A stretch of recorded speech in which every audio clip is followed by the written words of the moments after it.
Um, Excuse the background noise, but good morning, everybody, and welcome to another episode of Witches of the Moon.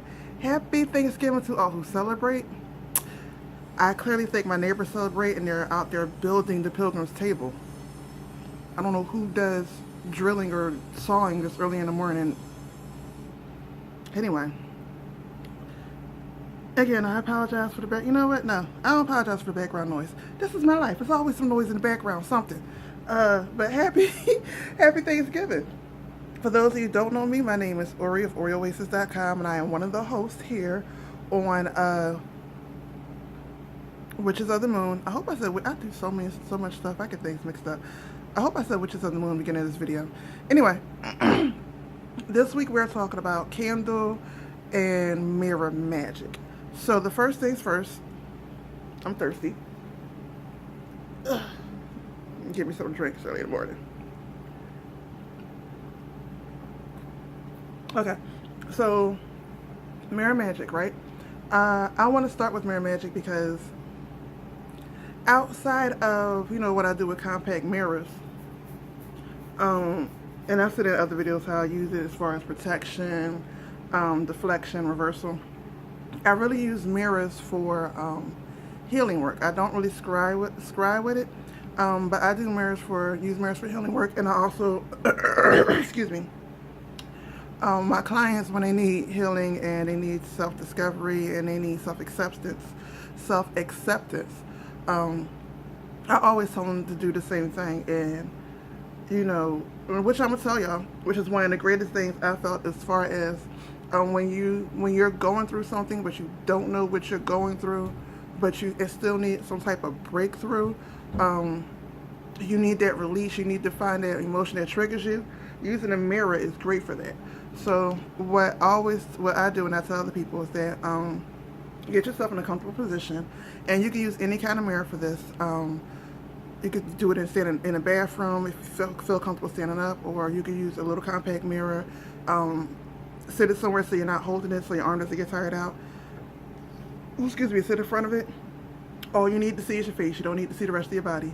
So in doing this, you can, whatever you feel comfortable with. If you feel like you need to wrap your hair up doing spiritual work and wear white, do that. If you feel like you need to be naked and free, do that.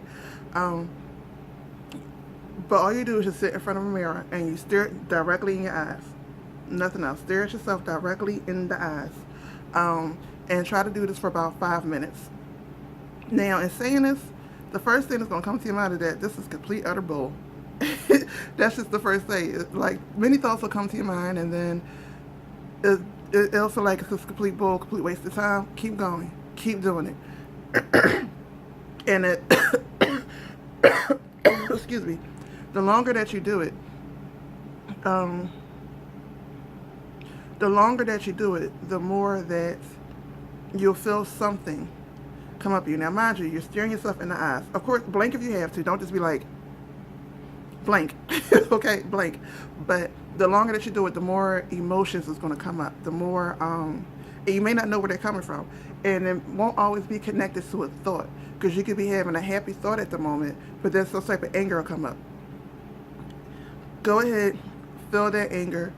Breathe through that anger. If you need to cry, that emotion of crying. And a lot of times, as frustration comes up, it's just raw emotions that, it's basically what comes up is the raw emotions that are still reminiscent and left over that you have not been able to release.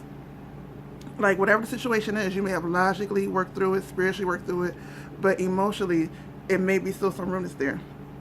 So use that to release that emotion. And then once the emotion is released and let out, don't judge it. Don't try to analyze it where it comes from. Trust me, Spirit will give you the reason for it when Spirit is ready to give it to you. But in that moment, don't try to judge it. Just work through it. Cry, release. Do that whole ugly, snotty cry. Do all that. Just work through it, release it, and trust me, it helps. It really helps. As far as really releasing things you thought you had released in all areas, it helps to bring all that stagnant energy up. I suggest doing this once every 6 months, honestly. If you're in that space and time where you just don't know, you may have to do it, I would say once a week. once every 2 weeks starting off, because that it is a lot. It's draining. It's very draining, but it's also very freeing and releasing. It's like coming out of a pool where you're tired, you may be cold, but at the same time you feel so fresh and relieved and relaxed. Or coming out of a bathtub too, when you sit in a bathtub for a long time. So that's really how I use my mirror magic. That's what I use mirror magic for the most, is for healing modalities. Now, candles. I love me a candle. I loves me a candle. However, I think I want to take it for this video in the direction of candle is really the idea of at least from the way that I practice, is the idea of the sexual energy, and the whole birthing process, whereas the flame is more so the spark of life. The whole candle itself is the actual egg and all that, and it's the spark life is penetrating the egg, and then once the candle goes all the way down, whatever it is that you put, the energy you put in there, is birth. With that being said, doing mantras and affirmations is a great way to empower yourself with the same concept of candle magic without actually having to light a candle. Oh, I'm belching. I'm doing everything in this. Okay.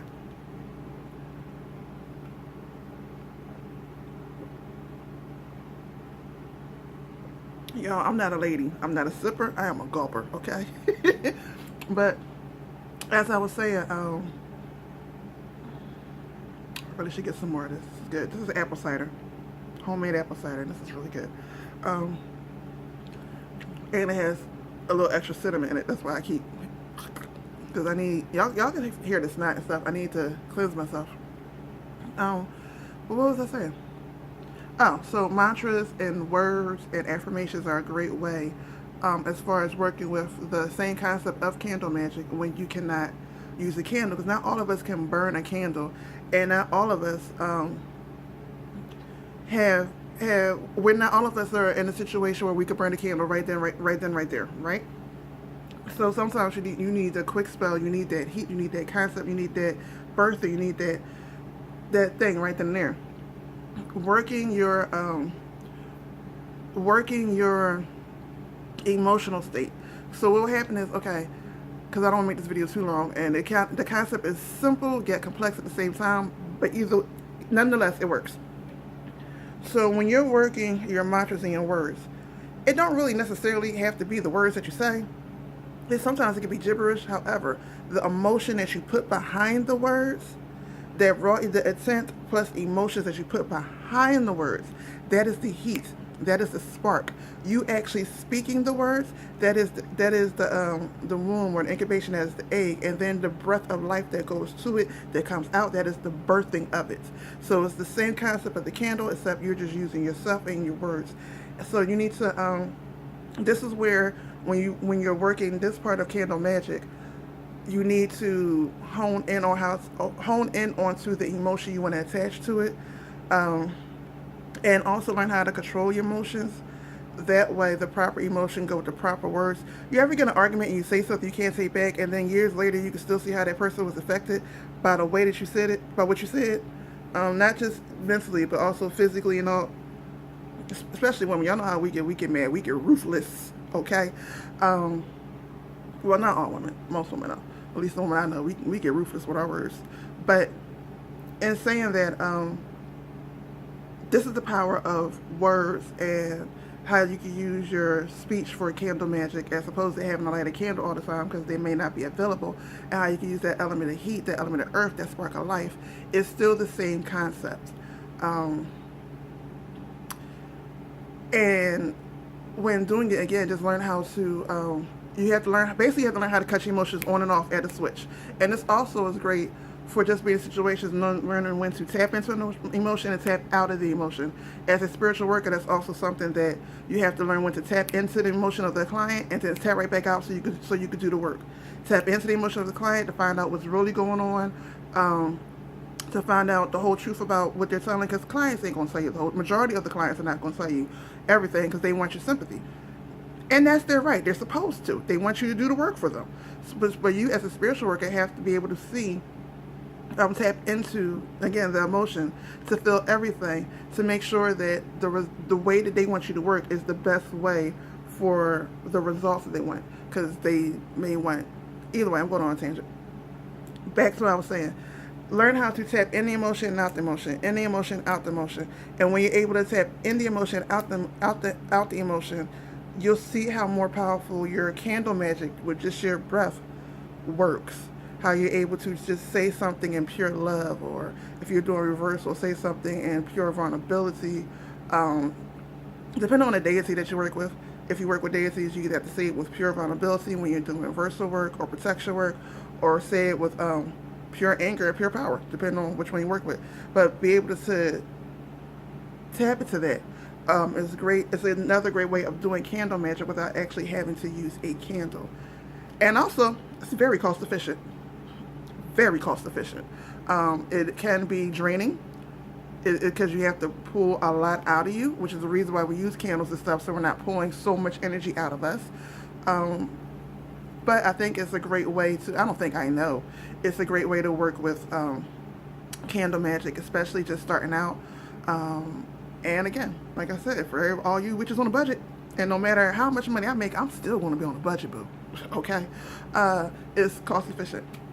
So with that, I'm going to shut this video down. Everybody have a great gobble gobble day. If you celebrate, eat till your heart's content.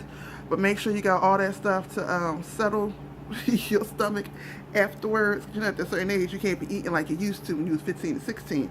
But anyway, I'm rambling. Have a great day. Have a great week. Don't forget to watch, comment, rate, and subscribe. Don't forget to watch everybody's videos, and I'll see y'all next week. Peace.